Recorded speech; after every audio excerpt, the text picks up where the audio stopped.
Well, hello everyone, and welcome to the Historicist View of Revelation, Part 1, Great Minds.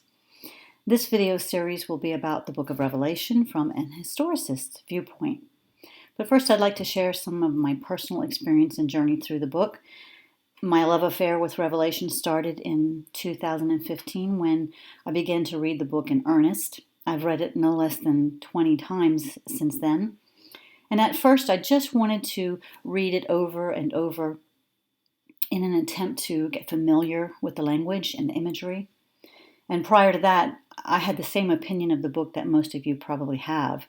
It was overwhelming.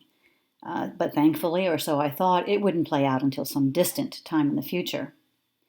It didn't take long before I began to think maybe that's not the correct view, that we might actually be somewhere between the two white horses of Revelation, as I like to call them, between the first and the last judgments. The thought was compelling enough to follow up on, and to my amazement, it was not an original thought. Turns out there are at least 4 traditional views of the book, and I'm going to cover 2 of them in length in part 1 today. But first, I wanted to share with you the resources that I will be using in this presentation.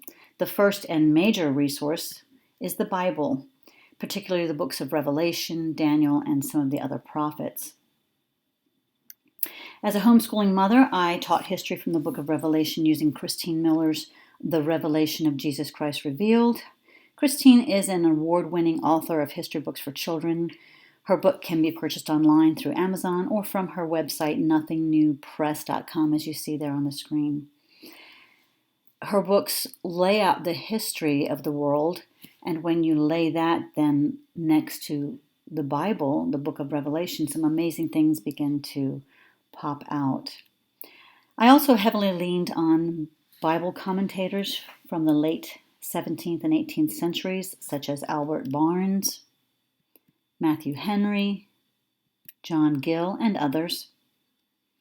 And of course, I borrowed many of my graphics and some information from the World Wide Web, always trying to find at least 2 witnesses before incorporating any information I found there. So, I welcome serious Bible students and respectful correspondents. Let's get started. As I said earlier, there are 4 traditional views of the book of Revelation. The first one is the idealist view that says these are not real events at all, but merely portrayals of the struggle between good and evil. The futurist view says that these events are yet to occur, in other words, for some time in the future, some appointed date. The preterist view says that these events were all fulfilled in 70 AD with the destruction of Jerusalem. And then the historicist view says that these events are history, past and present, and might I add, future. I will be expounding upon the futurist view and the historicist view a little more, since they are the most significant ones today, I believe. Now, some elements of the futurist interpretation of Revelation and Daniel did appear in the early centuries of the Christian church. However, the view was not popular, and in fact, during the Middle Ages and before the Protestant Reformation, futuristic interpretations were virtually non-existent. 2 Catholic Jesuit writers are largely responsible for the futurist view we see today.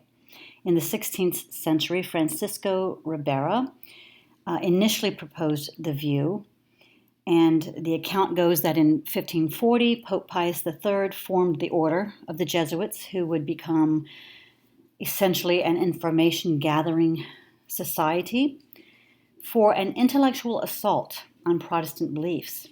If they could show that Luther, Zwingli, Calvin, and others ignored the Apocalypse, had ignored the book of Revelation in favor of Daniel, they could cut the ground from under the Protestant feet, so to speak, and present themselves as the defender of Scripture. Their immediate task was to break the connection between Antichrist and the papacy. And around 1580, that's when Francisco began work on a commentary on Revelation, which challenged the historical Protestant analysis of biblical prophecy.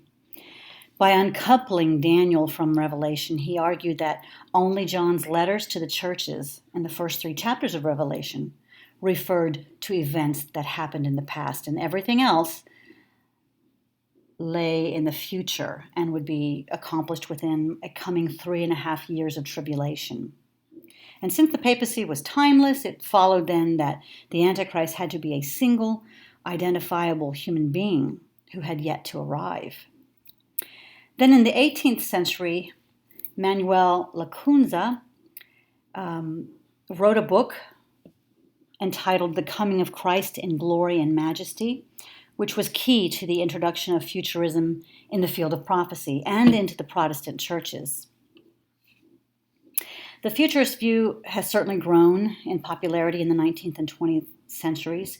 It's currently followed by millions of Christians. And prophecy teachers such as Hal Lindsey and Tim LaHaye have made this theology popular in the culture with their end times series of novels and movies, Left Behind.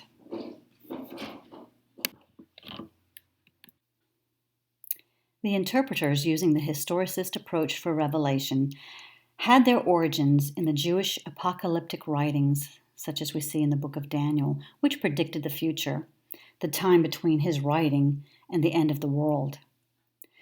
I believe all of the prophets, major and minor, were seeing the same vision, but some of those prophets stretched those visions all the way to the end of the world, and Daniel was certainly one of those. Throughout most of history, and particularly since the predictions of the book of Daniel, historicism has been widely used.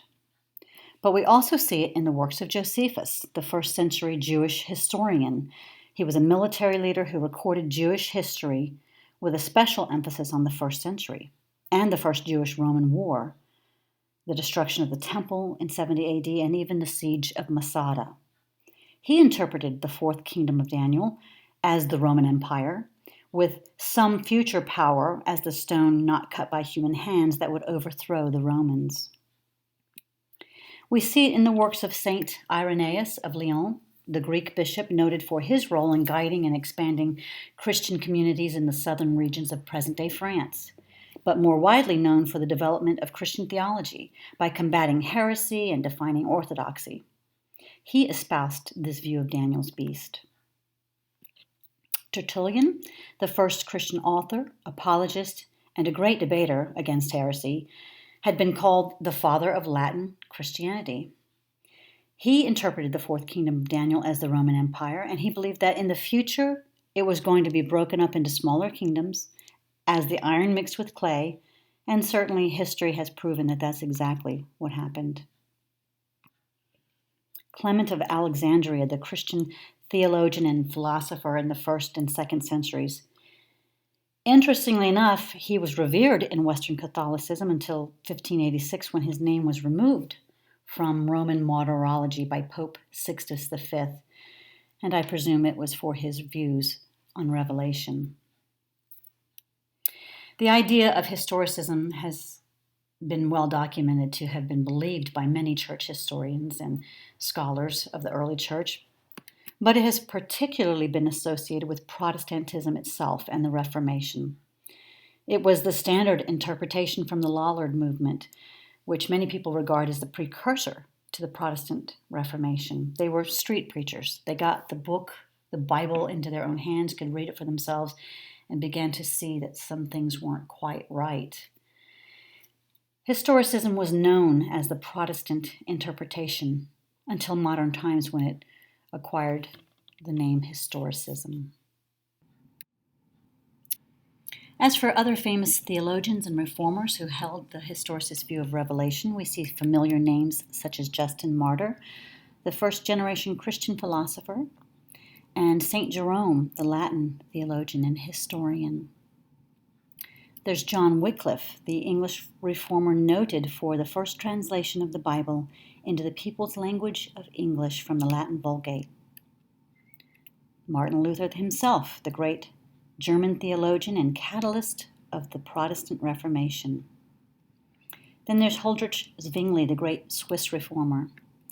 And perhaps less known but as important, Thomas Cranmer, the English reformer under King Henry VIII, who is believed to have been instrumental in getting King Henry to defy the Pope's authority, eventually sparking the Great Reformation in England.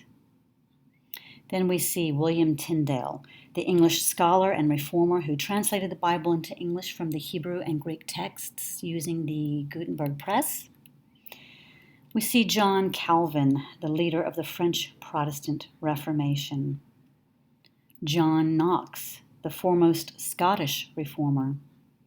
And certainly not last or least, John Wesley, the Anglican clergyman and co-founder of the Methodist movement in the Church of England. Indeed, many church movements like the Baptist, Anabaptist, Presbyterians, Lutherans, all held the historicist view of Revelation. And let me just redefine that right now. The historicist view of Revelation said that Revelation was unfolding and had been unfolding since the moment John received the revelation until the very present day. The next thing to address is whether the book should be taken literally or symbolically. A literal view tends towards a futuristic view. Obviously, the world has not yet been assaulted by demonic locusts. Though there are plenty of people who expect very dramatic things to start happening, they cite purported strange and mysterious events in defense of that view, such as the deep, dark secrets of the occultic world. Whereas a symbolic view tends towards a historic view. There are a plethora of historical events that could be represented. In fact, the documented evidence for this claim is so substantial that to ignore it as a very real possibility is to choose the fanciful over the sensical, in my opinion. If we look to the Bible itself, we see that there is indeed precedence for using symbolism to represent people, places, and events throughout the Bible. For example, God refers to Israel as sheep, and Daniel, among other prophets, refer to the coming conquering nations as beasts, specifically Babylon as a winged lion, Persia as a bear raised up on one side with ribs between its teeth, Grecia as a winged four-headed leopard, and the as yet unknown kingdom as a dreadful and exceedingly strong beast with great iron teeth. When we let the Bible interpret itself, there is cohesiveness and less confusion. In fact, we are going to see that this vision of Daniel's will directly correlate with the beast in Revelation. But that's getting ahead of myself. As I've already said, the early church fathers and reformers believed that Revelation was taking place right outside their window. There's plenty of documented evidence to that fact, but it wasn't until the mid-1800s that extensive research was consolidated and surfaced in works such as Horae, Apocalypticae, written by E.B. Elliott in 1837. Its title translates Hours with the Apocalypse. It was the most elaborate work ever produced on the subject at that time, without equal and exhaustive research in its field, and it was occasioned by a futurist attack. The futurist viewpoint was gaining ground, and Mr. Elliott wanted to counter that with lots of documented evidence, and that was his purpose for writing the book. With 25,000 pages and some 10,000 invaluable references to ancient and modern works. Modern, of course, in the terms of Mr. Elliott's time frame. The following is an excerpt from Mr. Elliott's work showing just how practical the idea of symbolism being applied to the scriptures flowed from what was considered common knowledge of the known world. Chapter 5, Mr. Elliott talks about the fifth or first woe trumpet. If you're not familiar with that trumpet, it's the one where the bottomless pit is opened and a great army of locust-type beings ascend out of it. Mr. Elliott says, first and chiefly, the locust is peculiarly Arabic. So the sacred history of ancient times informs us. It was the east wind, it says, which brought the locusts on Egypt, from which the inference arises, that the country they issued from must have been that which in all its extent lies east of Egypt. That is Arabia. Such, too, in modern times, is the testimony of Volney, the most judicious, as Gibbon calls him, of Syrian travelers. Next, Mr. Elliott informs us of what Volney observes. The inhabitants of Syria have remarked that locusts come constantly from the desert of Arabia. Interestingly, the timing of the fifth trumpet from a historicist viewpoint coincides exactly with the arrival of Islam on the world scene. You can check out more of Mr. Eliot's book and chapter 5 and particularly on the fifth trumpet at the link on the bottom of the screen. So what does history reveal when we take a much closer look? Well, it reveals that the best interpreter of the Bible is the Bible itself. Books like Daniel and the other prophets, and even Matthew, already define and explain biblical symbolism. All we have to do is apply it to the book of Revelation. It's so much better than coming up with theories and imagery that doesn't really work. Also, as early as the 1st and 2nd centuries, church fathers suspected that Rome was the fourth beast of Daniel, and they believed that they saw Revelation unfolding even then. How much more should we today? And lastly, a who's who list of theologians and reformers believed Revelation was occurring in their time.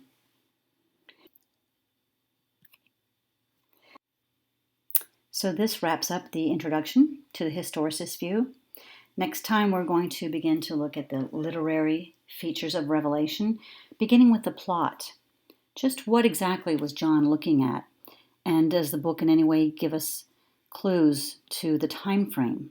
I believe that it does. We're also going to focus on my belief that getting Daniel right is key to helping us to have the correct view of Revelation. I hope that you'll be able to join me, but until then, happy studying and shalom.